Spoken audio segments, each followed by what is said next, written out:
चलो समझते हैं फोर्स को मापने का तरीका। फोर्स मापन विज्ञान और इंजीनियरिंग में एक महत्वपूर्ण भूमिका निभाता है। चाहे वह किसी संरचना की मजबूती की जांच हो या किसी मशीन के प्रदर्शन का मूल्यांकन, फोर्स मापन के बिना यह सब संभव नहीं है। इसके लिए होते हैं स्ट्रेन गेज और लॉर्डसेल। ये उपकरण हमें सटीकता और विश्वसनीयता के साथ फोर्स मापने में मदद करते हैं। चलो इसे आसान भाषा में समझते हैं। फोर्स मापन के इन उपकरणों की कार्य प्रणाली को समझना बहुत ही रोचक है। पहले बात करते हैं स्ट्रेन गेज की। स्ट्रेन गेज एक छोटा सा सेंसर होता है जिसे किसी चीज की सतह पर चिपकाया जाता है। ये सेंसर बहुत ही संवेदनशील होता है और छोटे से छोटे बदलाव को भी माप सकता है। स्ट्रेन गेज एक छोटा सा सेंसर होता है जिसे किसी चीज की सतह पर चिपकाया जाता है। ये सेंसर बहुत ही संवेदनशील होता है और छोटे से छोटे बदलाव को भी माप सकता है। जब वो चीज अपनी शेप बदलती है तो स्ट्रेन गेज उस बदलाव या स्ट्रेन को मापता है। जब वो चीज अपनी शेप बदलती है तो स्ट्रेन गेज उस बदलाव या स्ट्रेन को मापता है।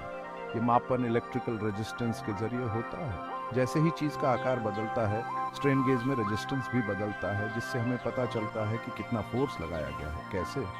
ये सब होता है इलेक्ट्रिकल रेजिस्टेंस के जरिए। जैसे ही चीज का आकार बदलता है, स्ट्रेन गेज में रेजिस्टेंस भी बदलता है, जिससे हमें पता चलता है कि कितना फोर्स लगाया गया है। यह प्रक्रिया बहुत ही सटीक होती है और हमें बहुत ही छोटे बदलावों को भी मापने में मदद करती है।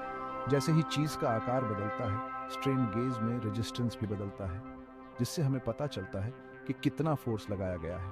यह प्रक्रिया बहुत ही सटीक होती है और हमें बहुत ही छोटे बदलावों को भी मापने में मदद करती है। स्ट्रेन गेज का उपयोग विभिन्न प्रकार की संरचनाओं और मशीनों में किया जाता है। अब बात करते हैं लॉर्डसेल की। लॉर्डसेल एक तरह का ट्रांसड्यूसर होता है जो फोर्स को मापता है। इसे एक दमदार स्ट्रेन गेज समझ लो। लॉर्डसेल का उपयोग भारी मशीनरी और औद्योगिक प्रक्रियाओं में किया जाता है। लॉर्डसेल एक तरह का ट्रांसड्यूसर होता है जो फोर्स को मापता है। इसे एक दमदार स्ट्रेन गेज समझ लो। इसे आप उस चीज के ऊपर या नीचे रखते हैं। इसके अंदर स्ट्रेन गेज या पीजोइलेक्ट्रिक सेंसर होते हैं। इसे एक दमदार स्ट्रेन गेज समझ लो। इसे आप उस चीज के ऊपर या नीचे रखते हैं। इसके अंदर स्ट्रेन गेज या पीजोइलेक्ट्रिक सेंसर होते हैं। जब फोर्स लगता है तो लॉर्डसेल की शेप बदलती है, जिससे वोल्टेज या चार्ज बनता है। इसे आप उस चीज के ऊपर या नीचे रखते हैं। इसके अंदर स्ट्रेन गेज या पीजोइलेक्ट्रिक सेंसर होते हैं। जब फोर्स लगता है तो लॉर्डसेल की शेप बदलती है, जिससे वोल्टेज या चार्ज बनता है। ये वोल्टेज या चार्ज हमें फोर्स की मात्रा बताता है। इसके अंदर स्ट्रेन गेज या पीजोइलेक्ट्रिक सेंसर होते हैं। जब फोर्स लगता है तो लॉर्डसेल की शेप बदलती है, जिससे वोल्टेज या चार्ज बनता है। ये वोल्टेज या चार्ज हमें फोर्स की मात्रा बताता है। लॉर्डसेल का उपयोग विभिन्न प्रकार की मशीनों और उपकरणों में किया जाता है। जब फोर्स लगता है तो लॉर्डसेल की शेप बदलती है, जिससे वोल्टेज या चार्ज बनता है। यह वोल्टेज या चार्ज हमें फोर्स की मात्रा बताता है। लॉर्डसेल का उपयोग विभिन्न प्रकार की मशीनों और उपकरणों में किया जाता है। अब बात करते हैं मापने के तरीकों की। सबसे पहले कैलिब्रेशन। अब बात करते हैं मापने के तरीकों की। सबसे पहले कैलिब्रेशन। इसमें आप पहले से पता फोर्स वैल्यूज का इस्तेमाल करके लॉर्डसेल को कैलिब्रेट करते हैं। उसके बाद सिग्नल कंडीशनिंग। इसमें आप पहले से पता फोर्स वैल्यूज का इस्तेमाल करके लॉर्डसेल को कैलिब्रेट करते हैं। उसके बाद सिग्नल कंडीशनिंग। इसमें फिल्टर और एम्पलीफायर लॉर्डसेल से आने वाले सिग्नल को साफ करते हैं। फिर एक्विजिशन। इसमें फिल्टर और एम्पलीफायर लॉर्डसेल से आने वाले सिग्नल को साफ करते हैं। फिर एक्विजिशन। एक एक्विजिशन कार्ड इस सिग्नल को डिजिटल फॉर्म में बदलता है। आखिर में डेटा एनालिसिस। एक एक्विजिशन कार्ड इस सिग्नल को डिजिटल फॉर्म में बदलता है। आखिर में डेटा एनालिसिस। सॉफ्टवेयर आपको इस डेटा को एनालाइज करने में मदद करता है। यह प्रक्रिया बहुत ही महत्वपूर्ण होती है और हमें सटीक परिणाम देती है। सॉफ्टवेयर आपको इस डेटा को एनालाइज करने में मदद करता है। यह प्रक्रिया बहुत ही महत्वपूर्ण होती है और हमें सटीक परिणाम देती है। कहाँ होते हैं इनके एप्लीकेशन? कहाँ होते हैं इनके एप्लीकेशन? हर जगह। Industrial process control, medical devices, aerospace, automotive और R&D में। क्या है इनके फायदे? हर जगह। Industrial process control, medical devices, aerospace, automotive और R&D में। क्या है इनके फायदे? हाई एक्यूरेसी, कम पावर खपत, लंबी लाइफ, कम मेंटेनेंस और ढेरों एप्लीकेशन।